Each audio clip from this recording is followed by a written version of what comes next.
So what I was saying is that, in essence, that I also enjoy very, very much the fact that you can sort of bend these technical aspects of painting. I mean, to fit into, whatever it is that you want to say, whatever it is that you want to do. Again, you're going to be sacrificing a lot of stuff, a lot of things. And I think my best argument is this one. We were having this with Etienne. I don't know if Etienne is here in the chat. I haven't seen it, but he was speaking to me about how Monet, for example, would just use opaque paint upon paint upon paint, like layers of opaque paint upon paint upon paint, which was in his interpretation, which was very which was terrible, because the oil in the paint is not a particularly great adhesive, so all his paint layers will eventually kind of crumble. And he was pointing out how Van Eyck had an incredible technique, an incredible technique, and he was speaking how he thought that using resins as binders will actually prolong the life of paint. And my point can be summarized by saying this.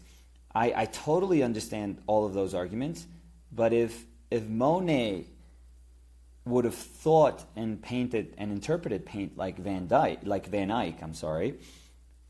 Monet would have never painted a Monet.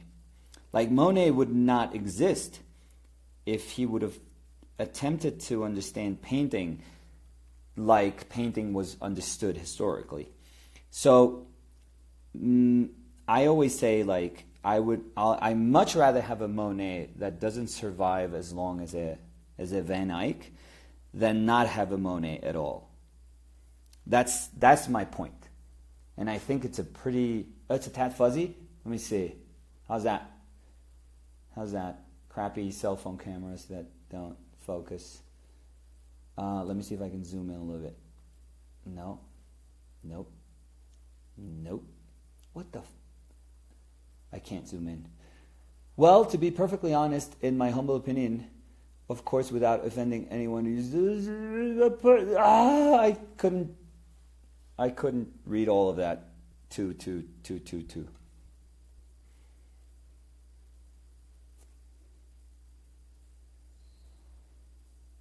So I'm making really subtle drawing marks. I don't want to push kind of those marks in here, but I need them to like establish my form a little bit better. It's very, very subtle marks.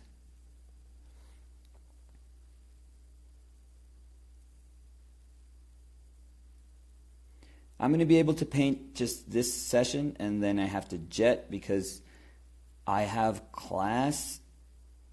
So we're only going to go as far as I can take this one today. But it's coming out nicely. 10,000 years, in 10,000 years it will be gone anyway. Yeah, that's probably right. It's probably right. Mucho mejor el foco. Sí, qué pena. Qué pena.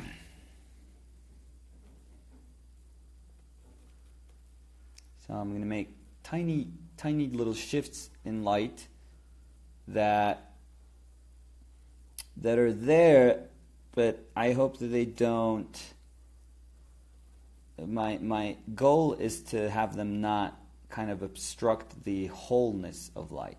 It's probably the hardest thing ever, to make changes within the light shape without sort of sacrificing the wholeness of the image. That's one of the hardest things in painting. How do I keep kind of doing detail without sacrificing my whole. My whole. That sounded not right at all. Oh God, I'm such an idiot. The whole of the painting. The wholeness of the painting. He will post the artwork later, guys. Yeah. I will. I always kind of show you guys what it actually looks like afterwards. Phone camera cannot zoom. I just have to zoom it. I think I have to zoom it before I do the live one. But I was able to zoom it. Like in the last one. What the hell? No, can't seem to do it now.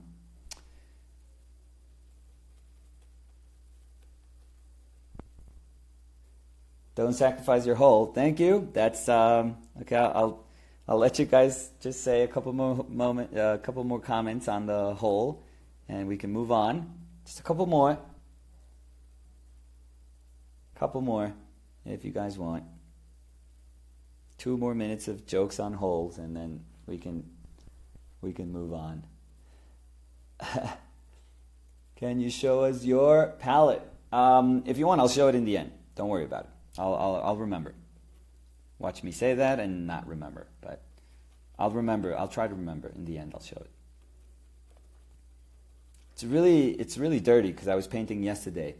I was doing this little painting that I covered up of, where is it? Here, that one. I was doing this one, so it's a little dirty, but yeah. So why on? Some people are saying, why paint on paper? Why?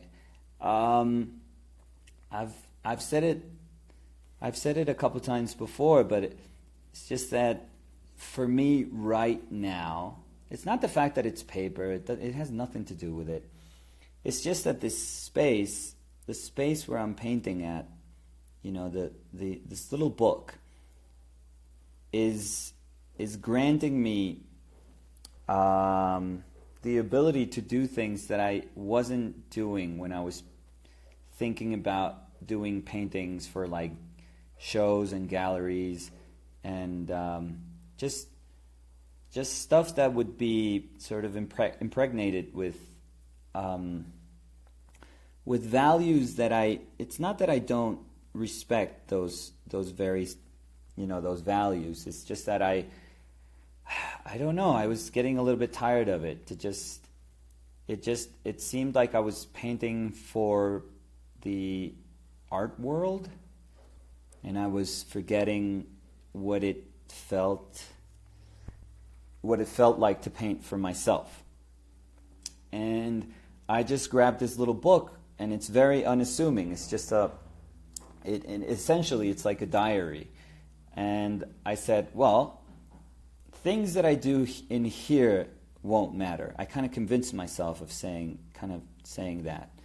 And I started really, really enjoying these sort of exercise that I would, leave for myself. I would say, oh, you should, it'd be cool if, I know you're painting, like this is me talking to myself, so I'm sounding like an idiot right now, but it would be like, oh, it'd be cool if, while you're painting that other bigger painting, you could try and do this little study of, this thing that had attracted you a couple of days ago.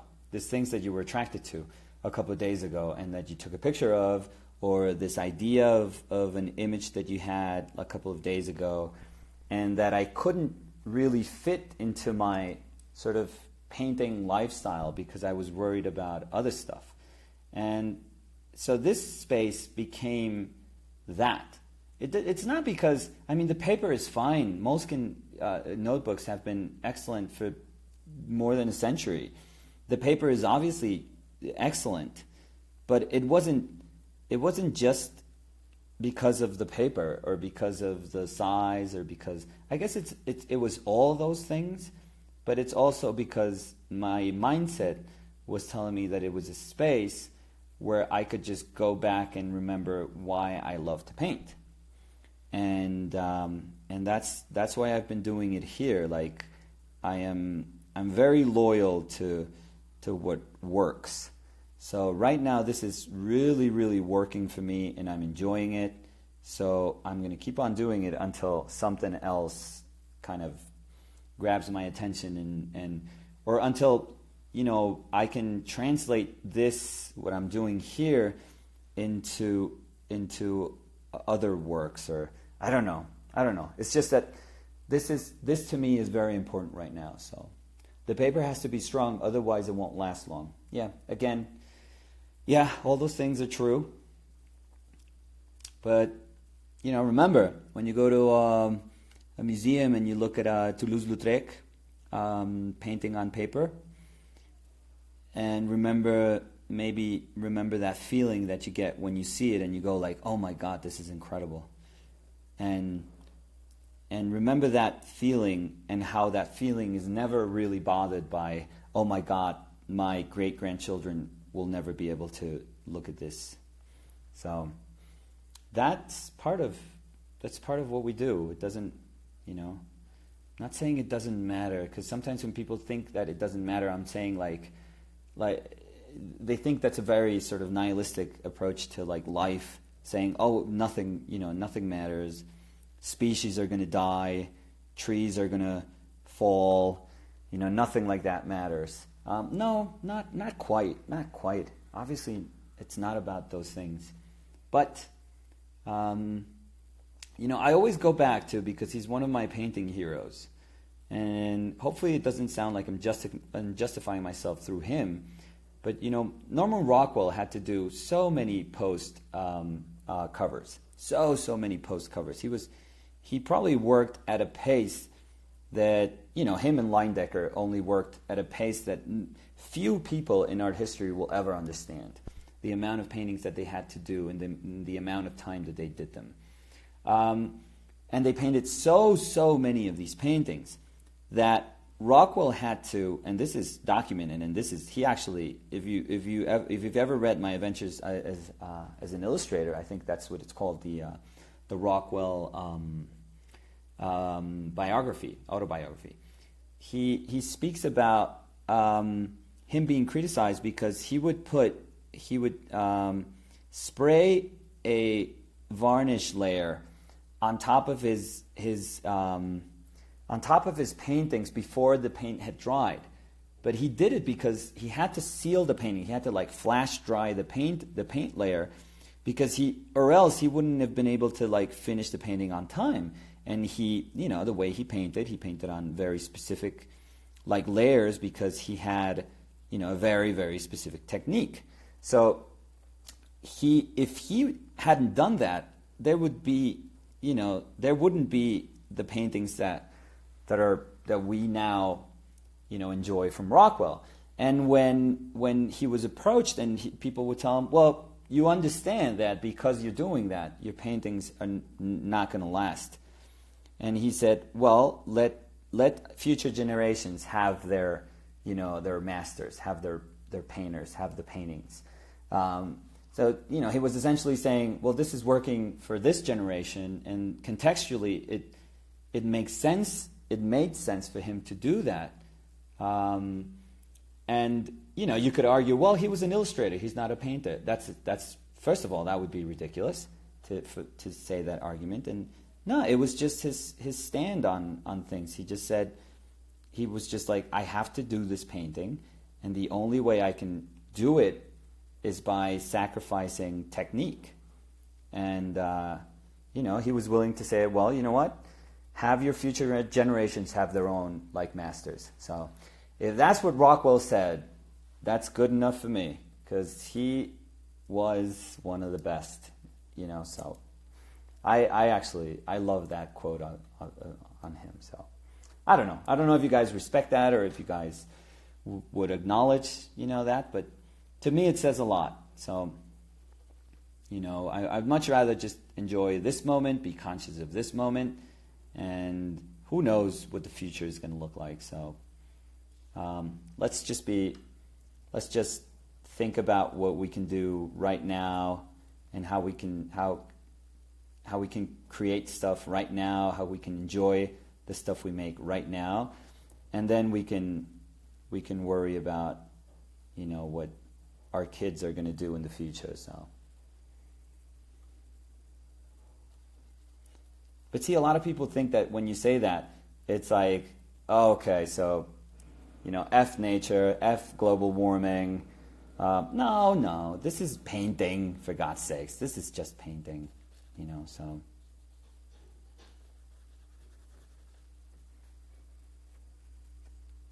I've always felt like, for example, during wars, like wartime, that, museums couldn't be bombed. Like, you could kill, thousands or millions of people, but you would have to preserve a painting. I would trade a painting for a mother, I would trade, I'm sorry, that came out wrong. I would never trade a painting, a work of art, for somebody's mother. Never, ever. Never. Bomb the hell out of a museum if you want. Who cares? Like, people are far more important than anything that people can make. So, I don't know. I always found that just ridiculous. The fact that we can protect stuff that we do, but we don't protect the people that potentially do great things. That's insane to me.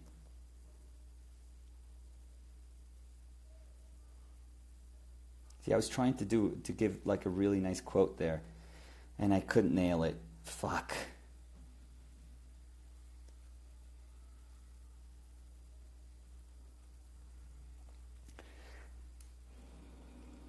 What sketchbook is that? This is a Moleskine sketchbook. But any will do. Trust me. Like, this just has good paper. But honestly, any good thick paper will do. That's I've been trying not to sound like I'm very dogmatic about my technique and my materials. But I want to emphasize that, like, don't, understand why your materials work, but also understand that, this sketchbook is like it's expensive when you compare it to like other sketchbooks. So if you can't afford it, if you just don't want to pay, for it, just go to your local, like, paper store, go to your, to wherever they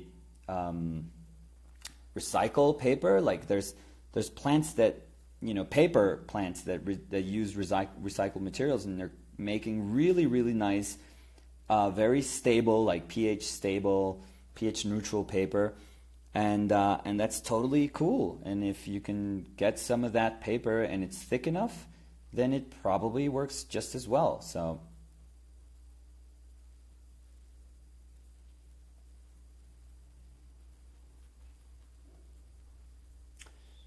it has to be primed, otherwise the fabric sucks the oil out of. Yep. Yeah, it doesn't mean that you can't paint on top of it. Like, remember, like, let's say Leon Golub, Francis Bacon. They painted on raw surfaces, and again, it really depends on on you being conscious of what you're sacrificing. Oh, God, I'm trying to concentrate on painting this bit of a slightly warm brushstroke on her cheek, and I can't. But again, the most important thing is for you to be conscious of what you're sacrificing when you're choosing to paint on a raw surface. And if you're willing to sacrifice those things, then that's totally fine. If you are willing to sacrifice those things because you believe that by sacrificing those things, you're actually having access to something that's closer to what you want to say, then by all means do it. Do it. I mean, it would be absurd not to do it. So, but again, be conscious of what you're sacrificing. That's all there's to it.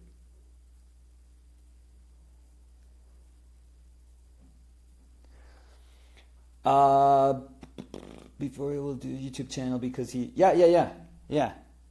That's my plan. So And a lot of people, a ton of people actually, have been kind of asking me to do that. So let's give that a shot. Let's see how it goes. You know, it may be the beginning of something that's like super cool. So we'll give that YouTube channel a shot.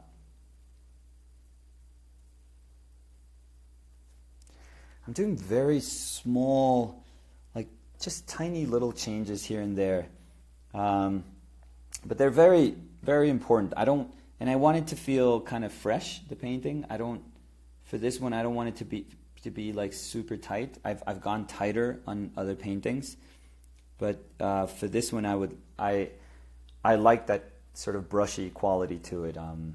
So I want to describe faithfully those moments of the face, but I don't want to go overboard.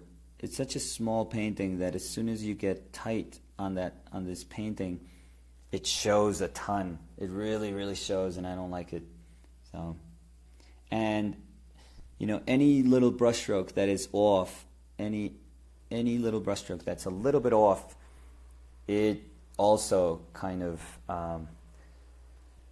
has a huge impact on the painting. So it's better to like leave it really nice and fresh and have it work in that quality than trying to prematurely push some sort of finish onto your painting and have it become really tight and just lose the life out of the sort of this lively quality that you can get to when you're kind of sketching your paint. Would be great if you could upload these videos to YouTube. Yeah, I'm not. The thing is, the cool thing about these videos in Instagram is that you're not recording the video. You're actually uploading it to their server. And of course, they're not going to have it on their server for too long because it would be insanely expensive for them. But so they only have it for 24 hours. But you know, if I was recording, these would be gigs and gigs and gigs of data. So that's the big difference that I have to, you know, I actually have to record and edit and then upload all the videos. So that's going to be it's a pain. It's going to be a big difference, but we'll give it a shot. Like I said, I'm willing to give it a shot. So we'll see how that goes.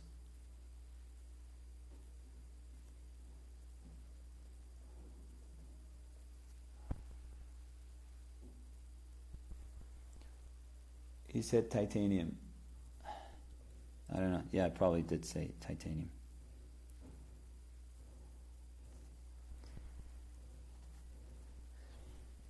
Okay.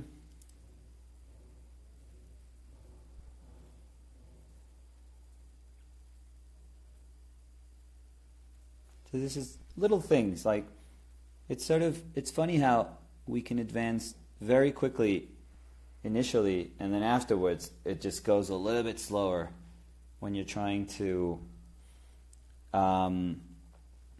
sort of render form with a little more detail. So that's another good lesson, like to learn just how to pace yourself through a painting, because you can't just go out like at a crazy pace like initially, or you can do it initially, but then you have to understand when to sort of slow down, but it doesn't mean that you have to stop being reactive with your paint. It doesn't mean that you have to sacrifice that, but you have to be a little bit, you know, just a little bit more conscious of the decisions that you're making. So.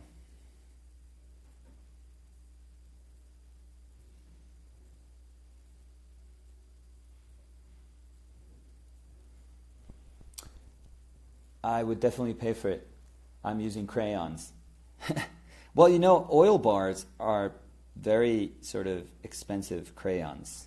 Very nicely produced, expensive crayons, if you think about it.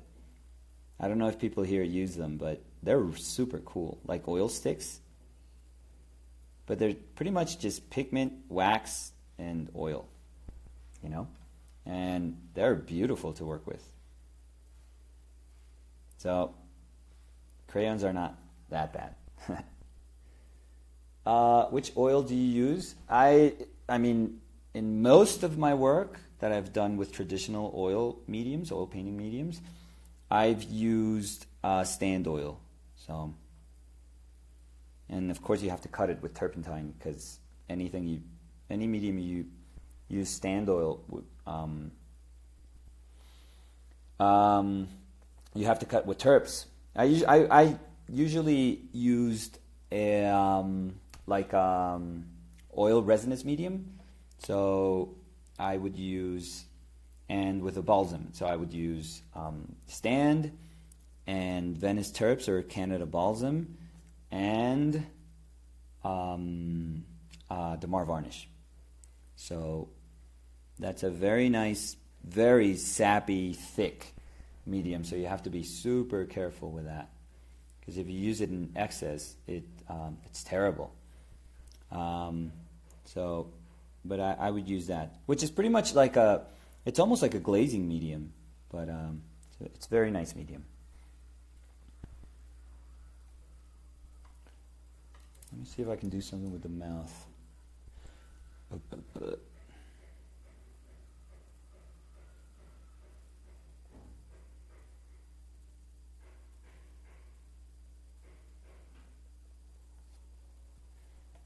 Like lower lip, it was bothering me a little bit because it doesn't. I mean, it's blocked in, but it doesn't have like a shape to it.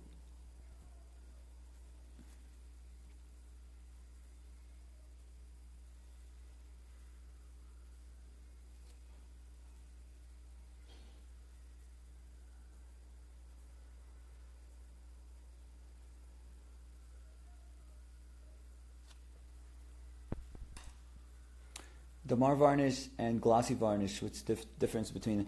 I wouldn't know what glossy varnish means. Damar varnish is glossy. Glossy it's just a quality of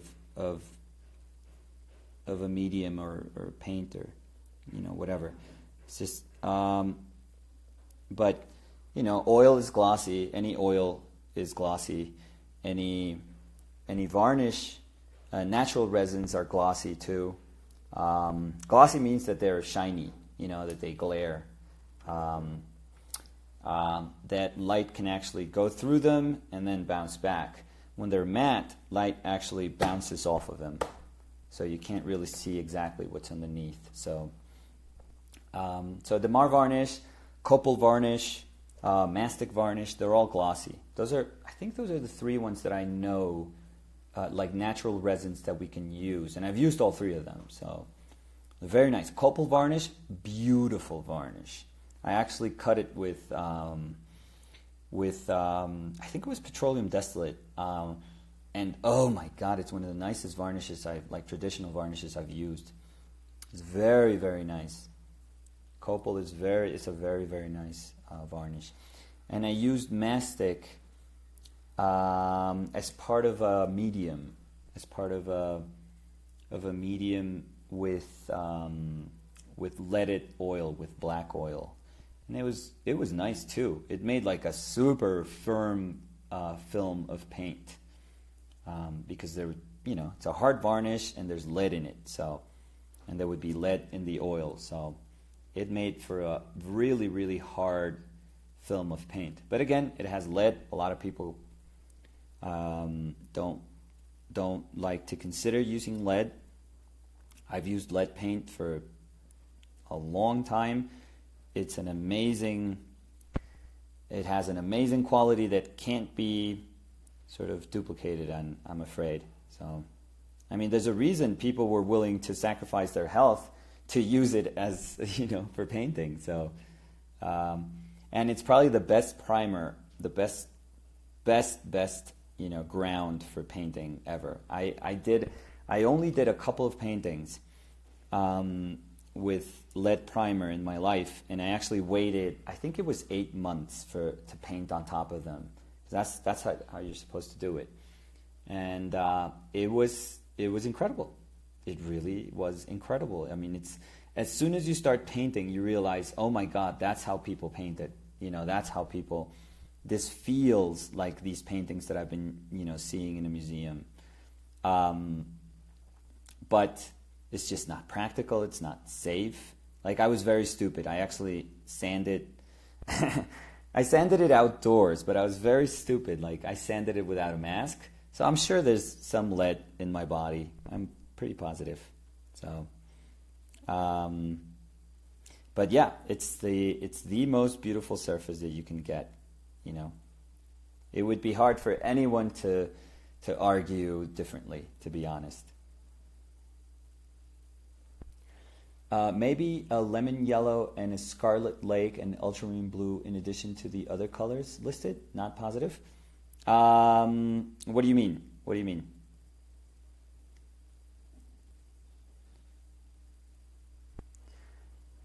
So this is coming out nicely.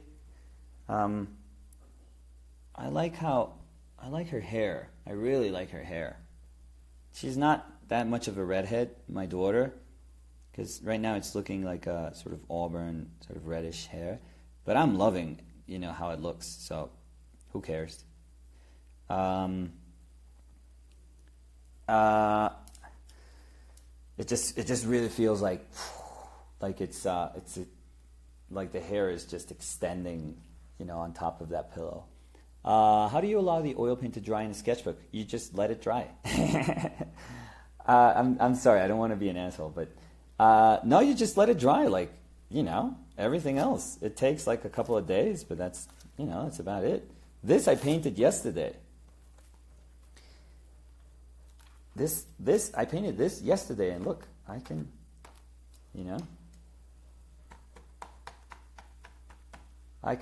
it's touch dry. So,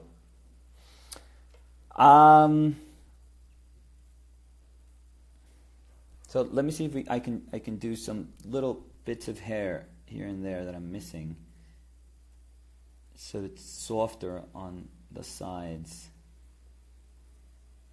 And I think we'll be done for now. I mean, we'll finish the painting later on, and I'll try to do it live. I'll try to finish this painting.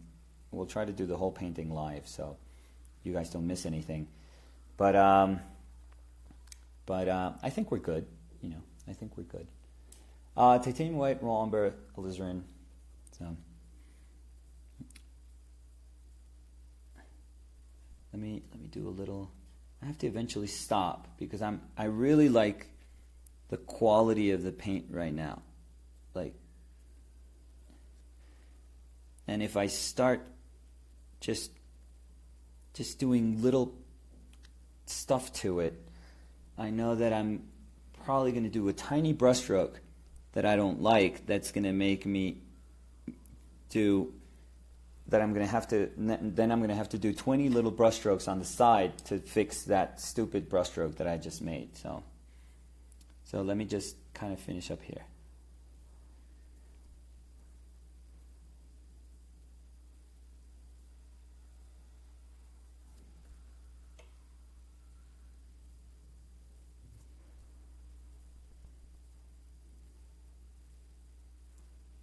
See, when I'm quiet, I'm concentrating.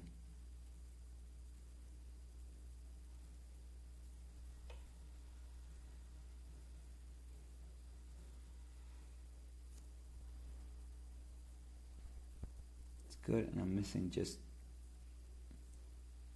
a tiny little one, and I'm done.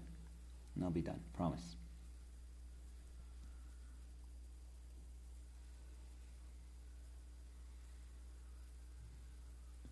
I didn't use my smaller, sort of softer brushes today. I wanted to see if I could use. I mean, these are soft and these are very nice brushes, but so it's not like I'm sacrificing a lot. But in terms of size, I wanted to see if I could push myself to not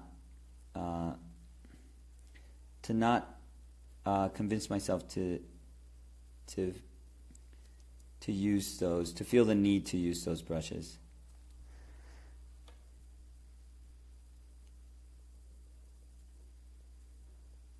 See how I said I was going to stop, and I keep going? Jeez.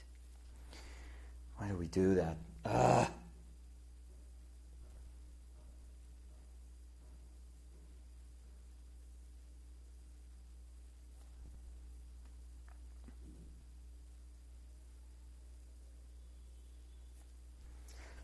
Okay, so I think I'm going to be done because, I can work all the other stuff that's surrounding that face without really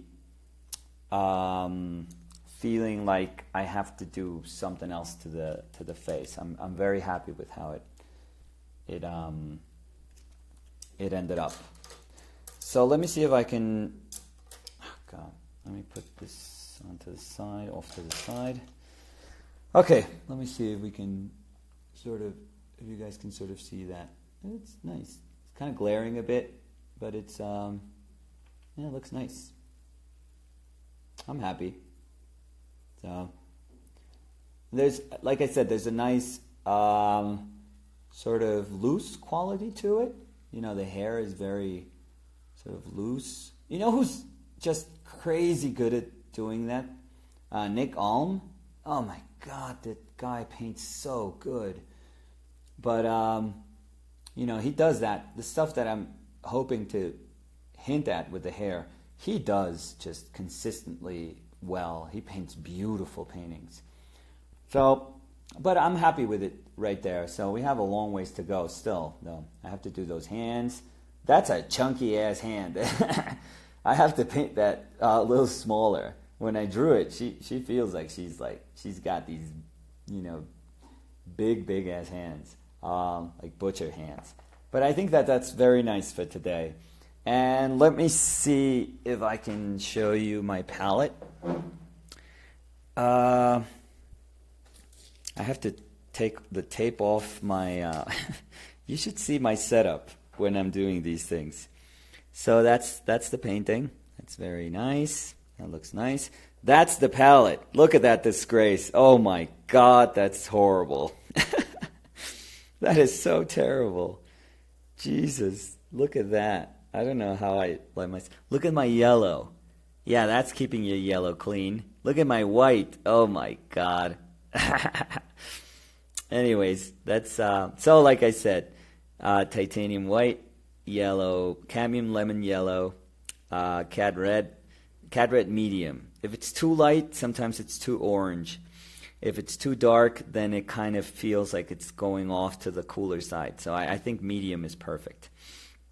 Cad yellow medium, cad red medium, I'm sorry. Crimson, alizarin crimson, permanent alizarin crimson, whatever lacquer red color you want. Cobalt blue light, white light. I don't know if you want to get the most out of cobalt blue. It's nice that it's kind of light so you can see the chroma. And raw umber. Is there a reason that you're not using liquid? Right now, the palette looks like a modern painting. Right now, I'm sorry if I'm gonna be, but I'm holding I'm holding the phone. Only reason is because I'm trying to mix very specific decisions in painting, and I want to check myself constantly. So if I'm using medium, I'm going to rely on just making kind of like laying some transparent layers down, and then maybe the effect of that transparent layer against another color looks like what I'm trying to get to. But I'm pushing myself to say, well, if I have to paint a transparent color, like let me see, is that focused? Yeah, it looks nice. If I'm trying to paint it, that's nice. Look at my finger. That's as big as my finger. If I'm trying to paint this color here, I'm going to try to mix it and put it down instead of having the quality of the paint sort of carry me in describing that transparency, in trying to describe that transparency. So yeah. So I'm very happy with her hair. Feels like flowing, sort of chaotic hair. I made it a lot bigger than what it was. Like her hair is not. She doesn't have that much hair, but I thought it would look really cool if it was like a hokusai wave off to the side. And that's it. I like the values in her. I'm going to have to really, really control the values in him. So that's going to be tough. I have to make that hand smaller because I don't want her to like crack, walnuts with her hands. It's kind of crazy. And yeah, so that's it. So thank you everyone for hanging out. I don't know if you guys have any last questions because I gotta book it now. I haven't even taken a shower and I have class. So any last questions? Maybe anyone? Bueller? Okay. So thank you all. Will you be live streaming some of the rest? Yeah, we'll do how do you approach painting faces with lots of makeup? I don't know. What does that mean? I guess you paint what you see. Don't think of like there's a recipe for painting makeup. Just paint what you see, man. Just look at what look at the person right in front of you, look at reference, and then just make those decisions. So, hi from Russia. You guys have incredible painters. Gracias, Nicolás. Gracias, Juan Pablo. What's your YouTube account? Right now, nothing. So anyways, thanks guys, and I'll see you later. I'll try to take a good picture of this and post it in the my account and because I'm happy with it. So cool. So anyways, thanks. Later.